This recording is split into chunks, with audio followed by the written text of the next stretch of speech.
Unfortunately, along the way, she was betrayed to the Gestapo, and she was arrested about an hour and a half from the border in December 1942.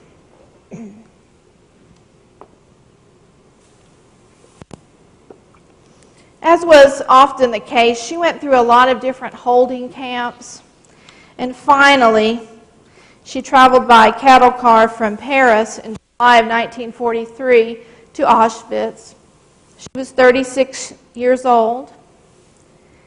And we know how terrible these journeys were. We've heard the stories. I can imagine for her that it was even more bitter as she traveled through towns where she had performed and been received with great acclaim, including Krakow, which was just 45 minutes from Auschwitz. When she arrived at Auschwitz, she went through the typical processing. She got the tattoo on her arm. She became 53081. And she was chosen to go to Block 10.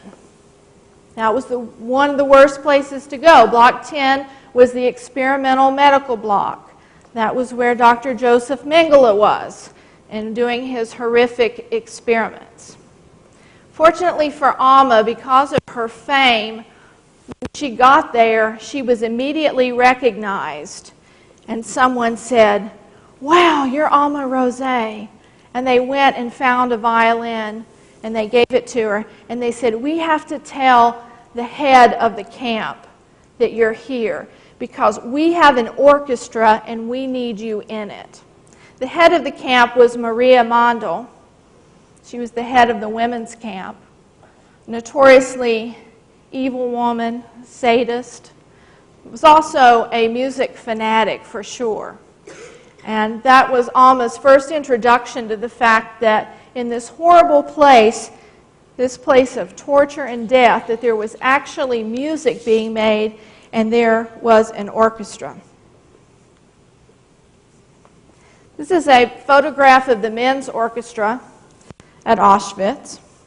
But actually, it was not a rare thing. Many of the large concentration camps had orchestras.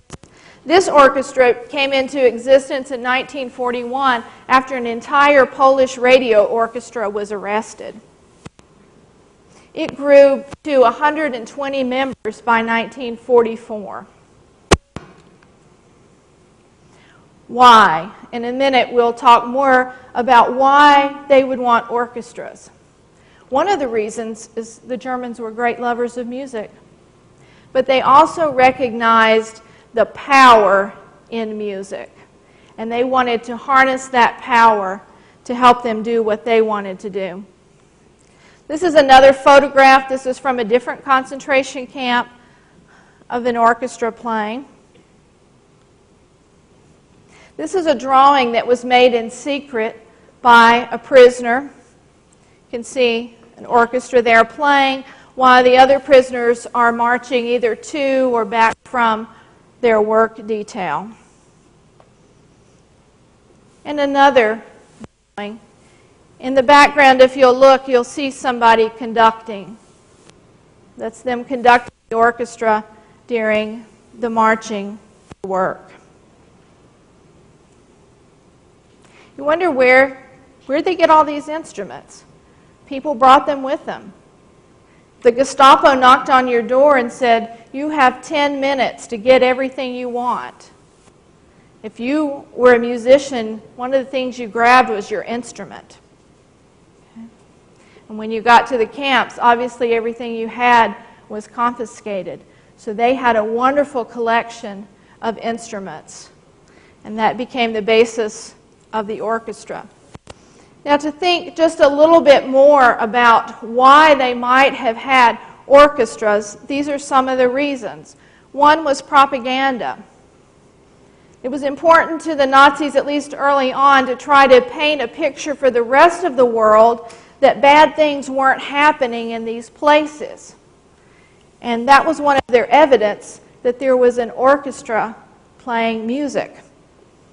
Another thing was more utilitarian, and this was music for the prisoners to march back and forth to their work assignments. It also became sort of a cruel tool of the SS when people were arriving by convoy. There was always this moment when the convoy, the cattle car, the rail car would arrive, that they had to take control of these people and decide what they were going to do. They wanted the people to be as under their control as possible. So they would set the orchestra up at the edge of the railroad track so that they could play. So as the people came in, they would say, "Well, this place is not so bad. There's an orchestra." If they knew what region these people were coming from, they would instruct the orchestra to play folk music and folk dances from that region. It was really a form of psychological torture. And it was very hard on the musicians who found themselves complicit in this, not of their own will, but being forced to do that. It was also entertainment for the SS. They loved music, and in the evenings and on weekends, they wanted concerts. So they asked the orchestra to play. It was also kind of a competition among people who were heads of different camps. They would brag about who had the better orchestra, who had a bigger orchestra. And then sometimes these orchestras did play concerts for the inmates or for those who were sick in the hospital. I'm going to play a brief video clip for you. This is from a movie that was made in 2001 called The Gray Zone. And in this film, there is a brief scene in which people are arriving at the concentration camp, and they're not even going really through a selection process. They are all being herded, unbeknownst to them, to the gas chamber. The orchestra is being set up to play as a disguise, as a ruse, so these people don't know exactly what's going on.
It's hard to know what to say after you watch that. There are no actual photographs of the women's orchestra at Auschwitz. So to get an idea, we need to look at, again, drawings. This was made by a fellow prisoner. And here's a still shot from the film Playing for Time from 1980, based on a book. In this scene from the movie, you see Alma Rosé in the front, played by Jane Alexander, and sort of her ragtag group behind them. The women's orchestra was founded in 1943 by Maria Mandel. kind of fashioned after the men's orchestra. Started out with 6 musicians, and by 1944 she had about 42 in the orchestra. These women were from a very varied background. They were from different ethnic groups. Some were Jewish, some weren't. Some were French, some were Polish, some were Hungarian. They also had different levels of ability. Only 2 people in the orchestra were professional musicians. The rest of them were amateur musicians, some who had not studied very long at all. It also had a variety of instruments, and instruments that you don't normally associate with a symphony orchestra. They had mandolins and guitars and accordions and a flute. They had a few violins. They had a cello and a piano. A very ragtag kind of group, for sure. Their early repertoire were folk tunes and marches, popular German songs that the SS would like. Being in the orchestra, though, was very special because you had a lot of privileges that the other prisoners didn't have. One was that you had your own barracks. They had a music block that was their own place to live. It had a stove in it to keep warm. They got extra food rations. They were able to take a lukewarm shower every day, which is a way luxury in a concentration camp. In the winter, they were able to have their roll call indoors. And one of the most important things, they did not have to go out with the other work details and do manual labor, which was the thing that took the life of so many people. But the orchestra worked hard. They practiced at least 8 hours a day, 6 days a week.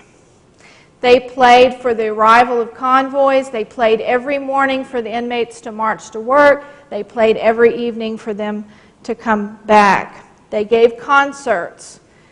It's really something that we call compulsory music labor. And this is one of the few times in the history of at least Western history in which that has been the case, in which people have been forced to make music. One of the survivors of this orchestra says, "We played with tears in our eyes and guns in our back." That was their life, that was their existence, but it was keeping them alive. And it allowed most of them to survive through the end of the war, through the liberation. When the life expectancy at Auschwitz was a mere few weeks to maybe at the maximum a few months. These women, because of the special privileges, were allowed and did survive mostly. When Alma Rosé was recognized after arriving in Auschwitz and taken to Maria Mandel, Maria said, "I need you to be our conductor. We have this orchestra and they need help." And she did. She became their conductor for the next 9 months. And she really had an elevated status in the camp. It was interesting that although she had a Jewish background, the SS really liked her and respected her. They called her Frau Alma, giving her a title and respect. She was a very strict disciplinarian because she saw her mission as to keep these women alive. And she knew that if they played really good music, that they would stay alive. That as long as the Germans wanted this good music and they could provide it, that they would not go to the gas chambers. So that became her mission, to save them. And that's why that she was quite the disciplinarian. If they didn't play well, she gave out punishments. They had to have extra rehearsals on their day off. They had to scrub the floor. And yes, she was known to sometimes hit them with her baton.